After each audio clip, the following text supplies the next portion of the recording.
United!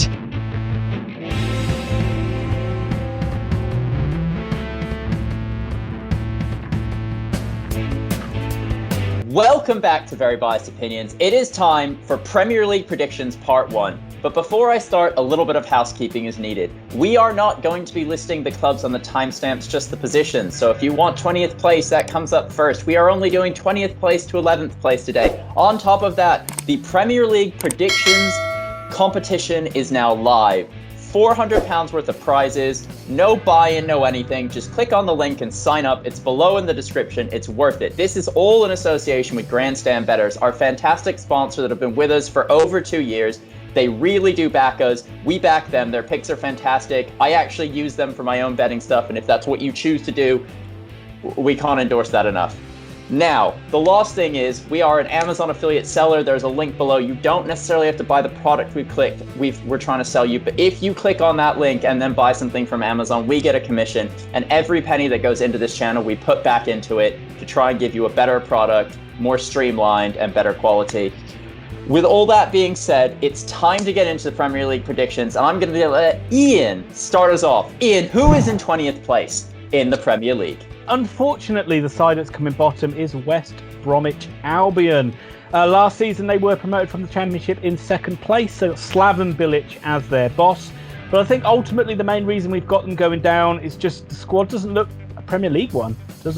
No, I mean, I really worry for a squad that is going to rely in any way on players like Chris Brunt, Jake Livermore, Kieran Gibbs, as you're going to talk about the forward two of Hal Robson-Kanu, Charlie Austin. Like, is this a team to stay up? I don't think so.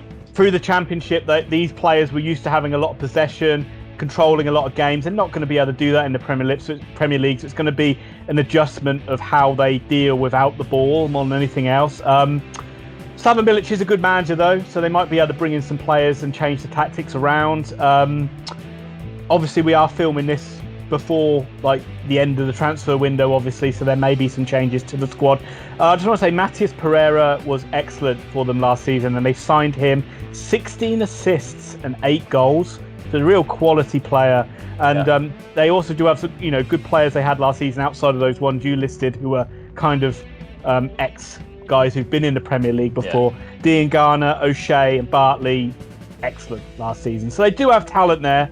Obviously, as they were a promoted side, just limitations, I think, and that's what ultimately sees them falling as the bottom side. And West Brom, tell us what you guys think, but to me, West Brom are almost approaching this thus far without making a series of big signings, as if they are Norwich, as if they know that they're probably going to go down. I do see that seems to be a common thread, though, we'll go through. As a lot of clubs that are keeping their powder dry, and I think it's just such a quick turnover between leagues finishing and starting again.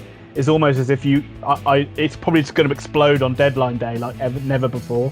Yeah, this has already been the weirdest off-season, especially with certain teams finishing 2 or 3 weeks after other teams, and it's generally the big teams that get the ball rolling for the little teams and the lower down transfers. So and some of those European sides have basically played all the virtually through to the middle of August as well. So it's quite possible that all of our predictions will be totally null and void in a week's time. But with that said, Ian, 19th place in the Premier League.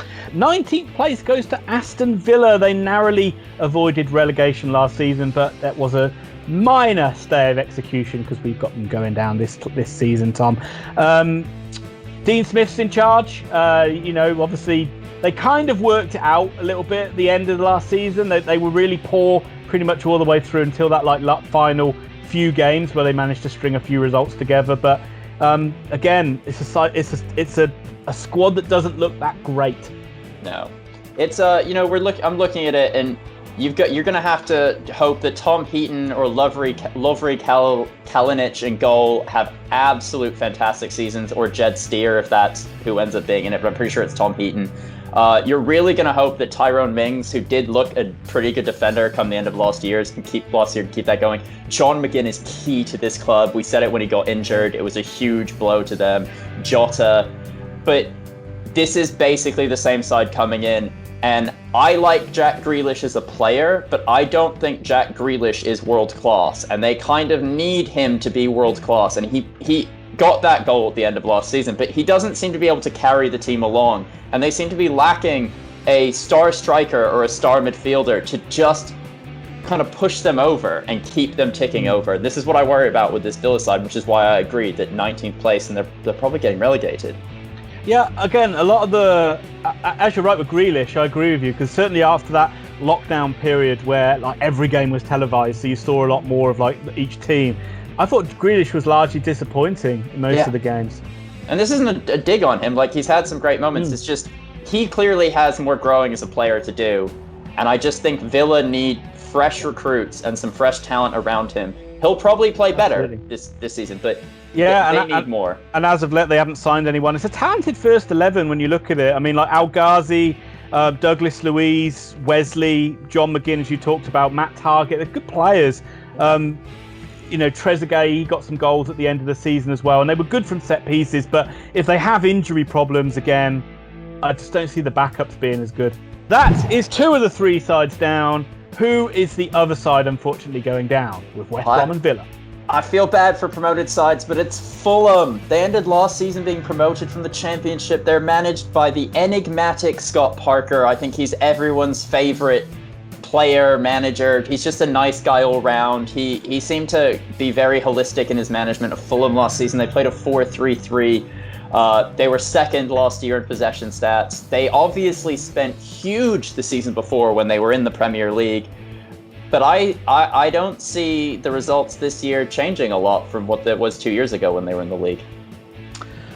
Yeah, I mean, again, they've got some players of note. I mean, they've got a goal scorer, haven't they? I mean, Mitrovic, you'd expect it. I know you have your issues with him, but you'd expect him to be at least a guy that can stick the ball in the back of the net for them.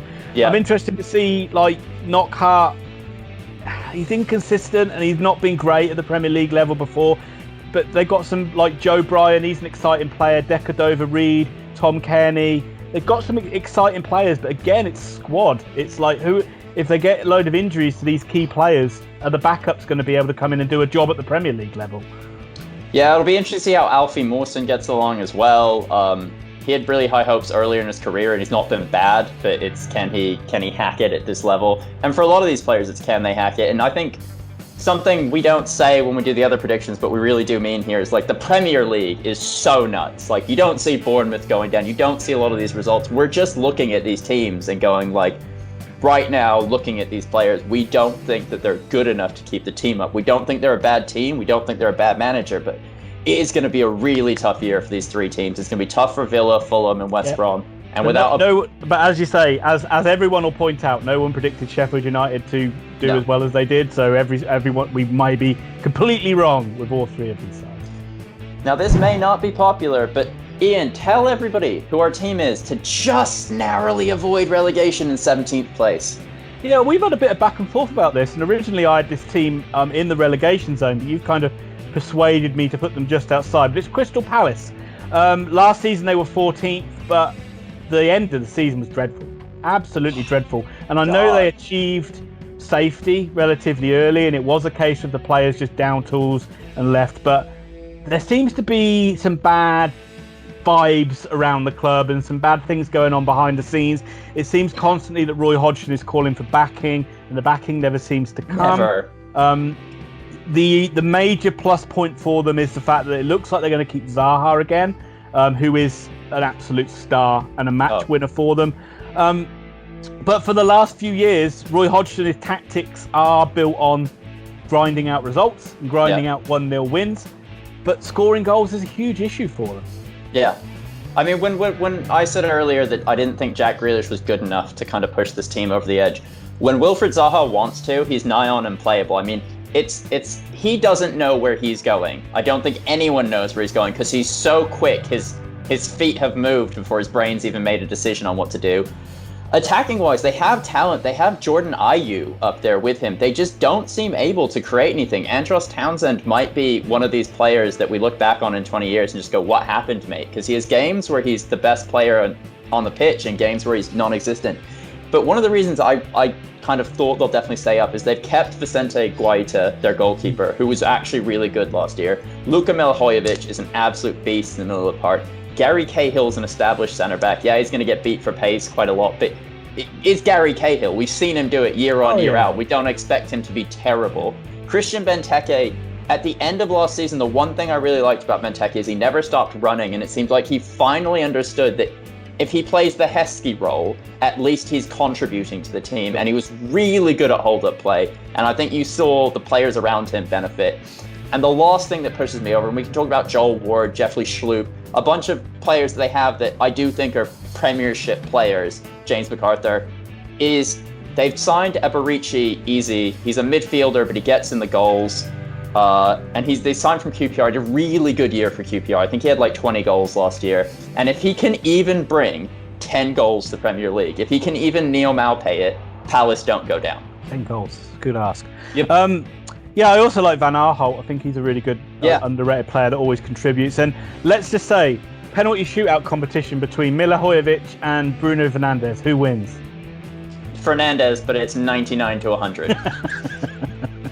Who is finishing in 16th place? All right, Sheffield United. This is where we have you ending. Last season in 9th, an absolute brilliant season for you guys, but we can't see it coming again. And I think we said you get relegated.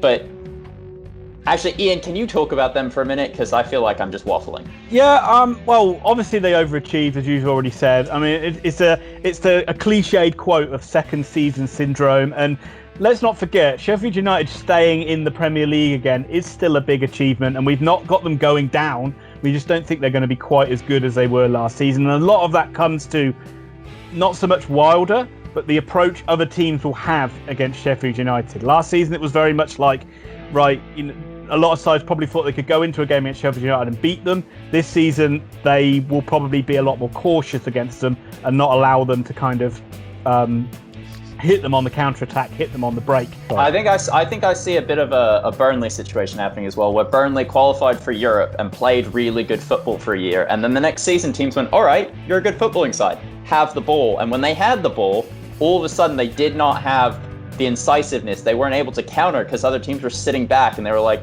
well, you're used to having 30% possession. How about we give you 65 to 70 and see what you do with it? And it's wasted. And at Sheffield United, they massively overachieved. They're massively better than the sum of their parts. But I don't think David McGoldrick is good enough for this league. Billy Sharp is a club legend, but he's never really hit it in the Premier League. Ollie McBurney did not have a great debut season. Defensively, John Egan is a very good player. Sander Berge, to me, one match is good. The next match, you're not quite sure what you're getting. Same with John Lidstrom. Jack Rodwell is at the club, which to me, he is just a black hole. And the worst thing that they've had happen to them, which isn't me knocking anyone here, though, is losing Dean Henderson and replacing him with Aaron Ramsdale. They've lost possibly goalkeeper of the year and replace him with a guy that just shipped 75 I'm just going to jump in quickly. So, just be spoiler alert, you might see a character assassination for Aaron Ramsdale here. I'm just not sold on him. I don't think he controlled a good Bournemouth defence. I don't think the players in front of him looked what they knew what they were doing. And every good goalkeeper is able to control the defence to some sort. And Aaron Ramsdale just looked at sea for most of last season. Yeah, Bournemouth were shipping goals left and right, but you look at Jordan Pickford at Sunderland when they were shipping goals left and right, and he looked fantastic. You look at Dean Henderson, who not only marshalled the defence well, but got so many saves. I can't remember a game Aaron Ramsdale won for Bournemouth. I can't remember him doing a freaking David De Gea for the last 9 years for Man United and just making every single stop. And I don't know, maybe there's no one on the market, but I think the team is worse than they were a year ago. I think teams will approach them, like you said, in a totally different way. I see them staying up because there's no way a Chris Wilder side doesn't fight tooth and nail. I don't see them having half as much success as they did last year. Yeah, exactly. I remember Aaron Ramsdale keeping Man United from scoring 10 against Bournemouth. But other than that, just the other thing, again, we're going over old ground, but every single one of these players in the squad massively overachieved last season. And asking them to do that again is a big ask. And that's why we've got Sheffield United just being lower, a lot lower than they were last season. Indeed. Lead me in to who is 15th. So in 15th place, we've got the Brighton, the Hove, and the Albion, all three of them, which makes it a very unfair competition. Last season, they ended in 15th. We expect them to kind of do the same again. Graham Potter is the manager. They play a 4-2-3-1. At Brighton, we saw at the beginning of last season a bit more possession-based football, and they were playing a bit better, but they were the draw kings. They are very slow in attack. They're kind of changing their attacking focus, and they've got Neil Maupay, who is much more of a quantity over quality goal scorer. He just shoots from anywhere on the pitch.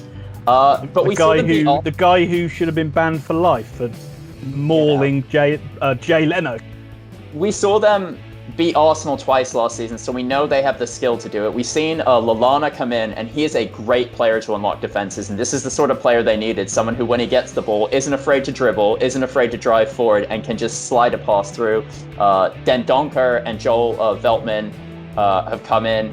Yeah, that's not the Wolves, Den Donker. That's his brother. No. Just to clarify. I also really want to quickly highlight Tariq Lamptey, right? Leaves Chelsea because he wants first-team football. He's a very sleight-of-frame player. He's a skinny boy who's very quick, but holy hell did he play well for Brighton last season. He was fantastic in defense for them. He drove forward. He got fouled all the time. And players like that, and Lallana, and they brought Ben White back, and like Lewis Dunk, who's always on the fringe of the England team, they have a really talented side here. And I really like that on the bench they have players like Glenn Murray and Dan Burn at left back. And it's such a weird team, but it kind of comes together.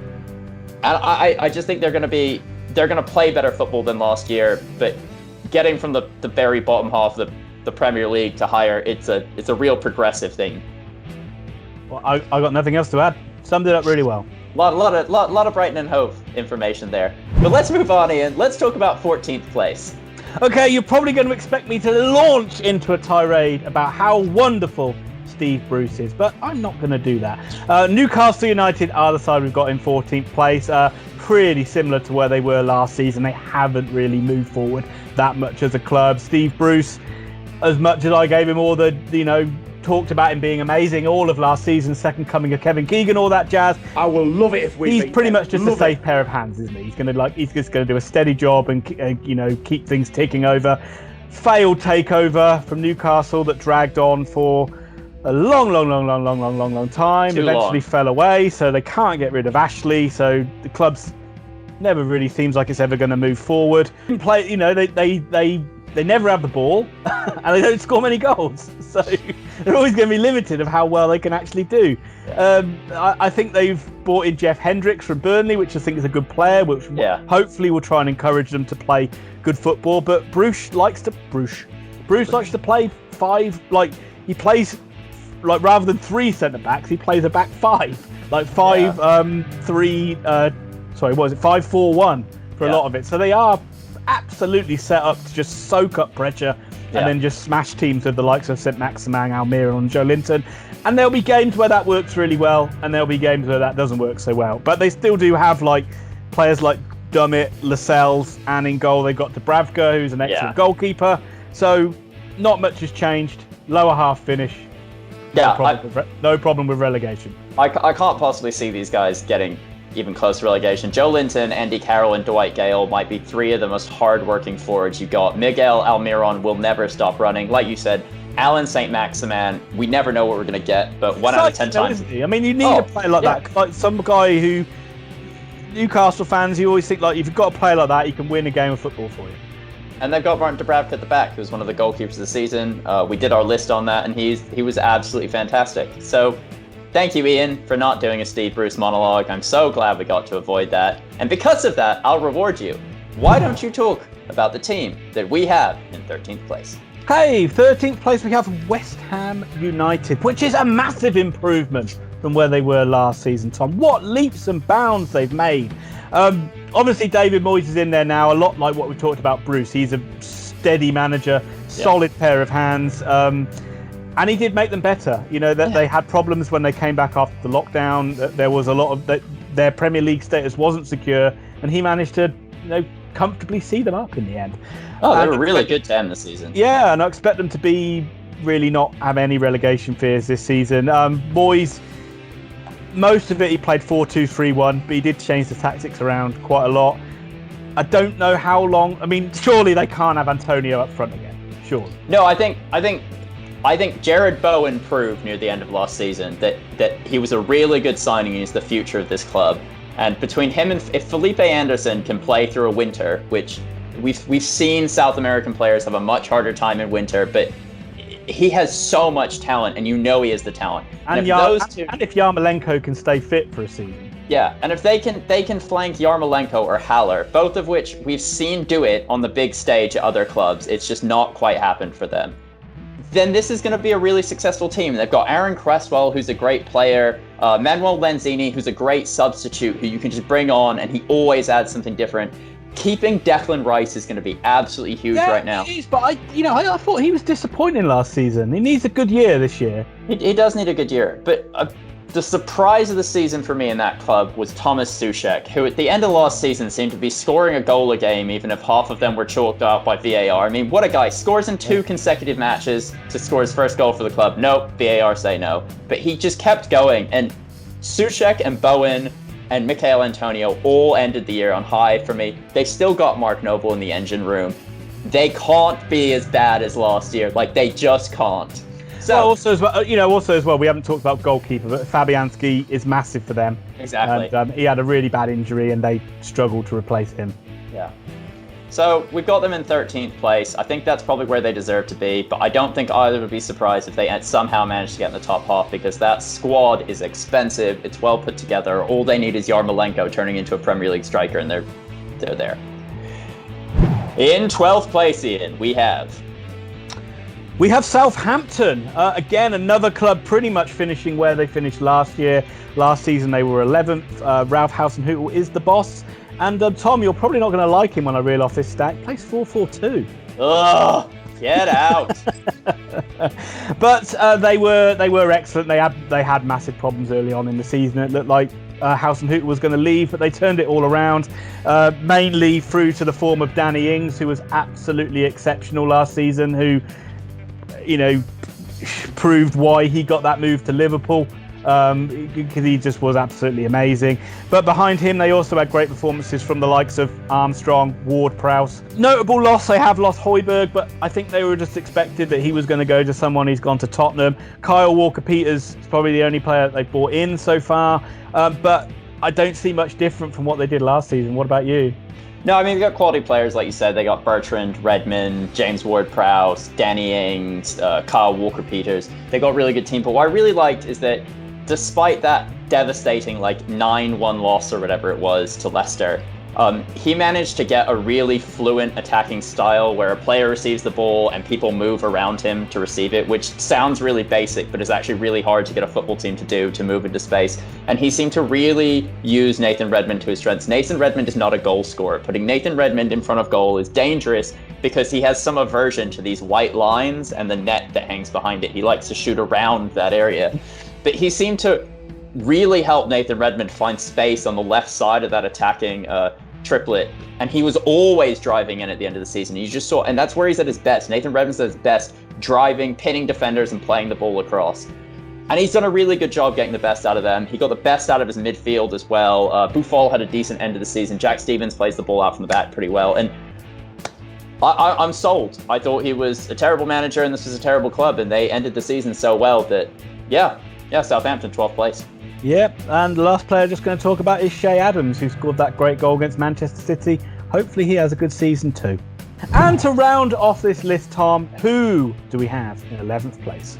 In 11th place, we have Burnley. Last season, they were in 10th. We all know they're managed by Sean Dyche. Sean Dyche loves a 4-4-2, but I'm not going to hurt him for it. But what I'm really going to hit on here is that despite us putting them in 11th, I'm worried about this club, okay? They sold Jeff Hendricks. The end of last season was an absolute clusterfuck. What the management of the club were doing to Sean Dyche. They're getting rid of players, not getting rid of players, giving contracts, not giving contracts.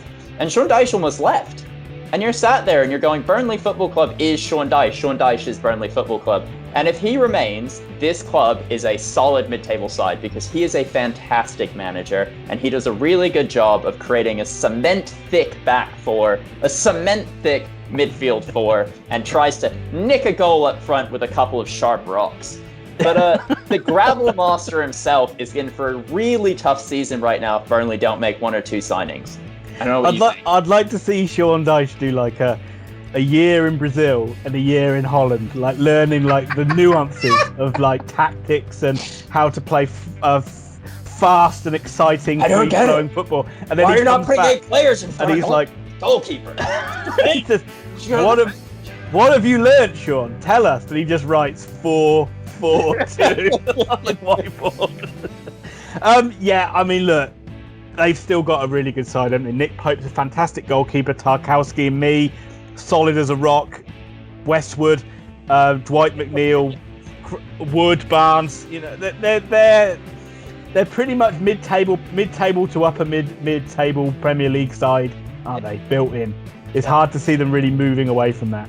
I also think, and as much as I criticize the 4-4-2, and he very much figured out last season a way to play slightly more expansive football so that when teams did give Burnley possession, they could use it. And they really benefited from players like Jay Rodriguez up front, Chris Wood, who can head the ball in, Ashley Barnes, who seems to be able to get 5 to 10 goals. It's just what he does. Westwood in the midfield. He's done a really good job with this squad, and their starting 11 is still good. It's just, do they get new players in or not? Because it is going to be a long season. But that's it, Ian. That's it. That's our part one of the Part one. Like I said at the beginning, please join our Premier League predictions contest with £400 of prizes up to win. Please click below if you want to be buying things on Amazon, and please click back to this website tomorrow because we will go through the teams from 10th to first place in the EPL, Barclays, British Premier League. I'm going to reveal who we've got winning it. We've got winning